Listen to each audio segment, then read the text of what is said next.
PCOS කියන්නේ gap ගන්න බැරි රෝගයක් කියලා හිතනවද? අයුවන් හැම දිනාටම සුපුරුදු පරිදි මම ડોක්ටර් තාරිකා පතිරත්න.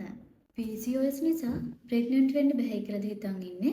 හොඳටම බර වැඩි වෙනවා, පීරියඩ්ස් ඉරෙගියුලර් වෙනවා, මුහුණ පුරාම ඇක්නි සහ රෝම වර්ධනය වෙනවා. ડોක්ටර්ස්ලා පස්සේ ගිහින් හොඳටම හෙම්බත් වෙලා දින්නේ. උපත් පාලන පෙති ගිලලා මේක ජීවිත කාලෙම කරගෙන යන්න හිතාගෙන ඉන්නේ. දන්නවද ඒවැ සයිඩ් ඉෆෙක්ට්ස් මොනවද කියලා? PCOS කියන්නේ පර්මනන්ට් ඩිසීස් එකක් නෙවෙයි.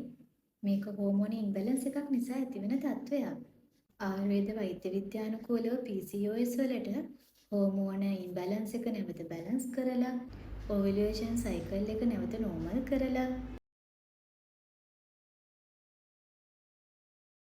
ප්‍රොපර් ට්‍රීට්මන්ට් එකක් ගත්තොත් අපිට මාස 1-3 අතරතුරේදී නැවත පීරියඩ්ස් රෙගියුලර් කරගෙන මාස 1-6 අතරතුරේදී සම්පූර්ණයෙන් මේ රෝගය පාලනය කරලා සුව කරලා දෙන්නට පුළුවන්. ඒ නිසා PCOS තියෙනවා කියලා කොයි වෙලාවකවත් මනසින් වද වෙන්නට එපා.